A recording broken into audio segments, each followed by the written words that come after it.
Clay জুয়েলারির এই আইডিয়াগুলো যে মুহূর্তে মাথায় আসে সেই মুহূর্তে রেডি করতে না পারলে ঠিক ভালো লাগে না।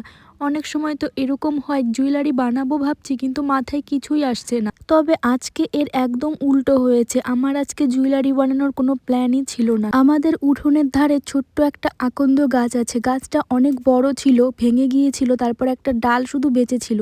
সেই ডালে দেখলাম আজকে ছোট্ট ছোট্ট কটা কুড়ি এসছে, এখনো ফুল ফোটেনি। কুড়িগুলো দেখতে এতটাই সুন্দর, আমার তখনই মনে হলো এই কুড়ি থিমের উপরই একটা জুয়েলারি বানাবো। আর সামনে যেহেতু শিব পুজো, তো আকন্দ ফুলের কুড়ি আর শিব পুজো এই দুটো তো খুব ভালোভাবেই যাবে। আকন্দ গাছ থেকে শুধু একটা পাতা তুলে এনেছি যাতে এই পাতাগুলো আমি ভালোভাবে বানিয়ে নিতে পারি। যারা আকন্দ গাছের পাতা গাছ দেখেছো তারা হয়তো জেনে থাকবে এই গাছটা পুরোপুরি সবুজ হয় না, ওপরে একটা সাদা আস্তরণ থাকে।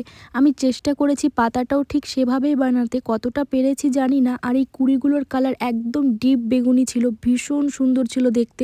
বেগুনি গোলাপি দুটো কালার মিশিয়ে যেমন একটা কালার আসে অনেকটা ওই রকমই ছিল। আমি চেষ্টা করেছি অনেকটা, তবে সম্পূর্ণ টানা তো আর আমার পক্ষে সম্ভব না।